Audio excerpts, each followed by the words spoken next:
El mundo de Sofía, novela sobre la historia de la filosofía, de Justin Gardner.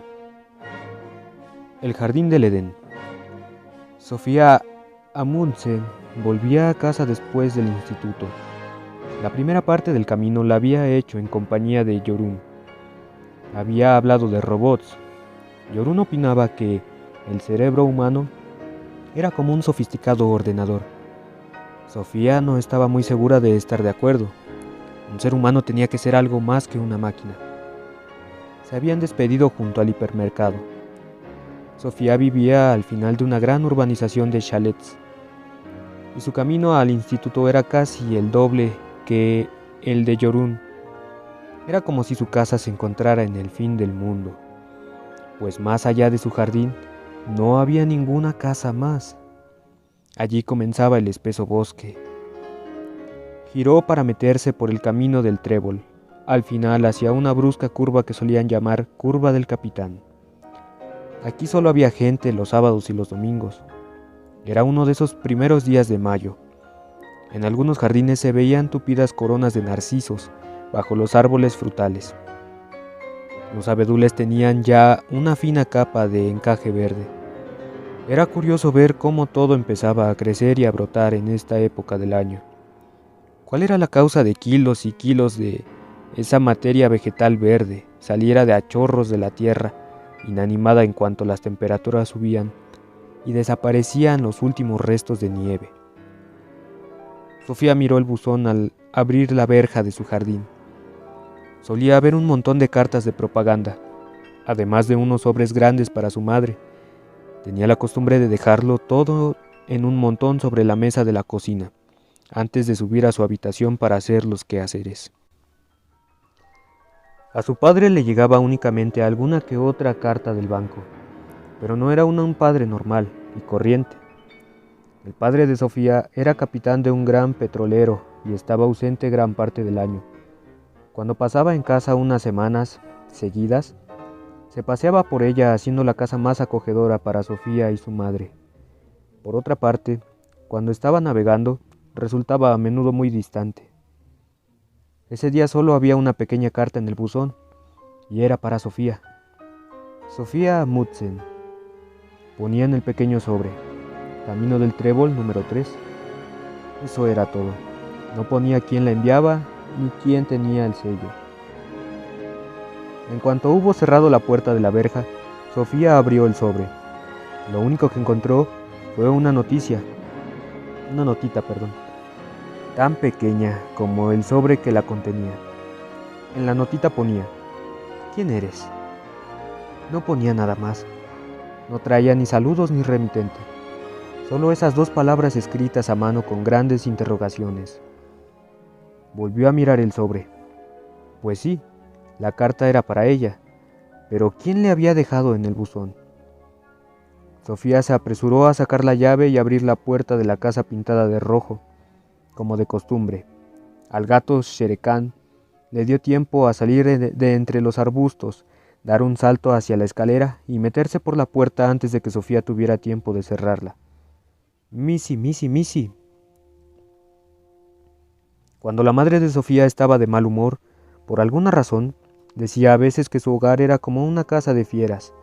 En otras palabras, una colección de animales de distintas clases. Y por cierto, Sofía estaba muy contenta con la suya. Primero le habían regalado una pecera con los peces dorados, Flequillo de Oro, Caperucita Roja y Pedro el Negro. Luego tuvo los puerquitos Cada y Pizca. Periquitos. La tortuga Govinda. Y finalmente el gato atigrado Shere Khan.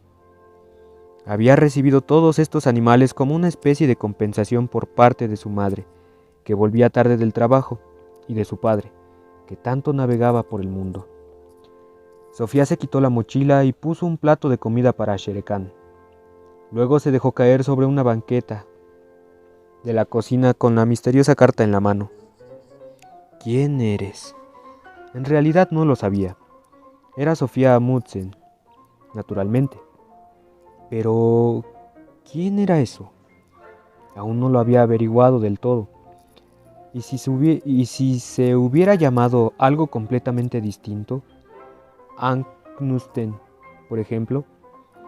¿En ese caso habría sido otra? De pronto se acordó de que su padre había querido que se llamara Sinov. Sofía intentaba imaginarse que extendía la mano presentándose como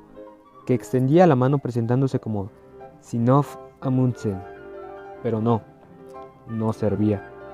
Todo el tiempo era otra chica la que se presentaba. Se puso de pie de un salto y entró en el cuarto de baño con la extraña carta en la mano. Se colocó delante del espejo y se miró fijamente a sí misma. «Soy Sofía Amundsen», dijo. La chica del espejo no contestó ni con el más leve gesto. Hiciera lo que hiciera Sofía, la otra hacía exactamente lo mismo.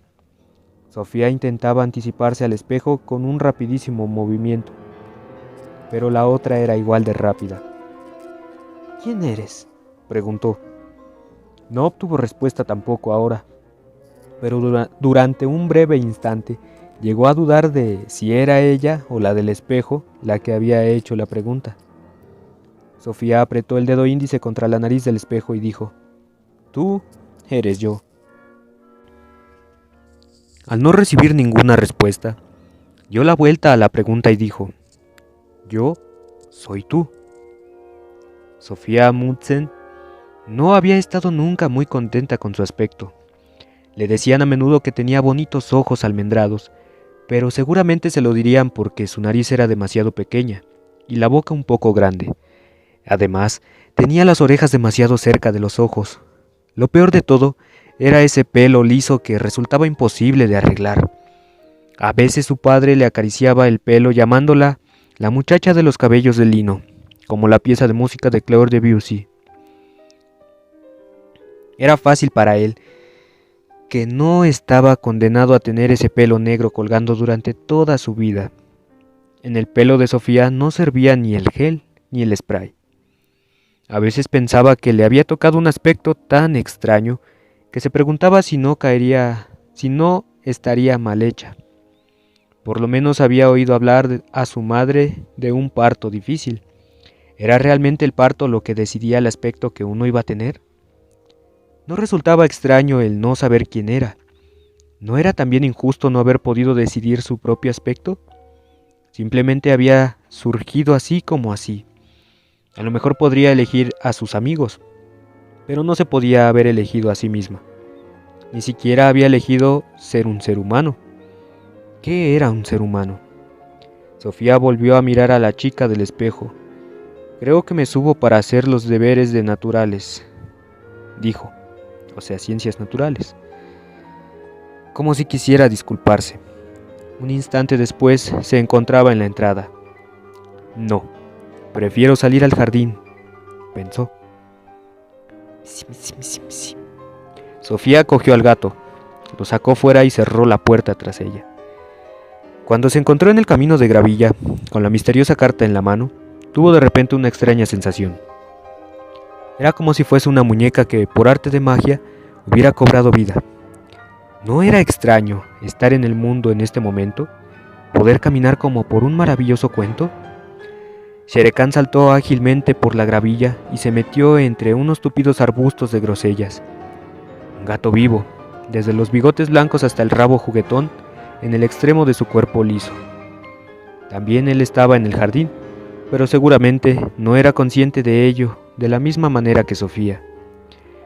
Conforme Sofía iba pensando en que existía, también le daba por pensar en el hecho de que no se quedaría aquí eternamente.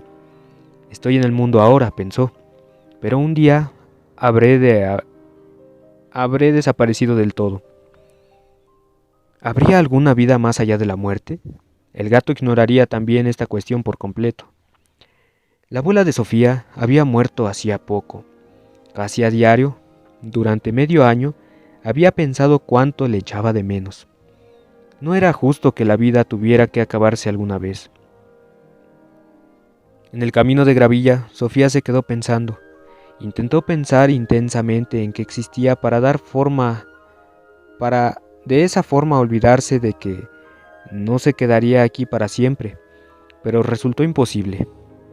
En cuanto se concentraba en el hecho de que existía, inmediatamente surgía la idea del fin de la vida.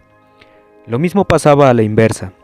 Cuando había conseguido tener una fuerte sensación de que un día desaparecería del todo, entendía realmente lo enormemente valiosa que es la vida. Era como la cara y cruz de una moneda a la que daba vueltas constantemente. Cuanto más grande y nítida se veía una de las caras, mayor y más nítida se veía también la otra. La vida y la muerte eran como dos caras del mismo asunto. No se puede tener la sensación de existir sin tener también la sensación de tener que morir, pensó.